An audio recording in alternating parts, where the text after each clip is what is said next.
dysfunctional vet with a detailed explanation of this distribution header used for injecting liquid fertilizer into my drip irrigation system. In normal operation, this valve and this valve would be closed. This valve right here would be open. This would allow water flowing through here to continue on out to my drip irrigation. In the off event that I wanted fertilizer to be put into this drip irrigation, I would open this valve and this valve,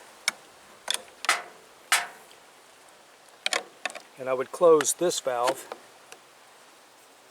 The water now comes in through here, it travels up, comes across, goes down here, goes through a water meter so I can actually measure how much water I'm using.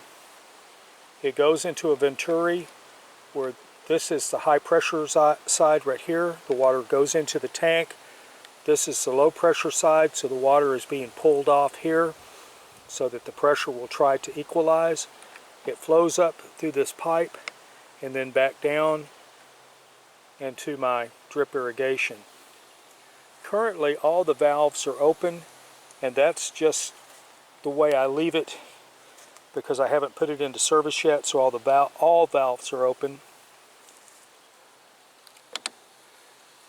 But if I wanted to take it out of service, I would open this valve, close this valve, close this valve, and then it would stop siphoning fertilizer and life would be good. Because this is white, it will grow algae inside of it. It will probably grow algae on this side, and it will probably grow algae on this side. One way to deal with that is to put an algicide in it. The other way is to cover it so it can't get light. You could spray paint it, you could put it inside a box, any number of different things. The paper that comes with this tank is extremely detailed as far as how many gallons will be flowing based on the color of the orifice, because there's some multicolored orifices. I'm using a red one right now. It increases the pressure in here because I'm such a low flow. I want to increase the pressure pretty good. But it'll tell you exactly how many gallons you should flush through and when the tank should be clean. By measuring the number of gallons that are flowing through here, I'll have a pretty good idea how much fertilizer is left inside the tank.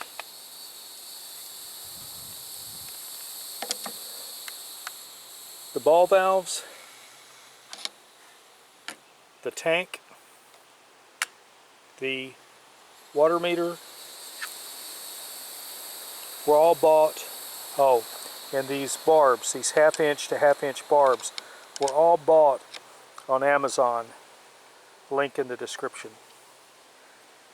If you're interested in the measurements for everything, each one of these on the top up here, with the exception of this one, is 4 inches to, corrections, 4.5 inches, the PVC.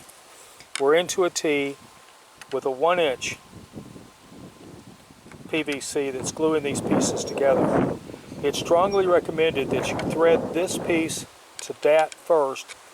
I had 2 of them that these were cross-threaded and I couldn't fix them, and so I couldn't thread them on. That's why this has been patched.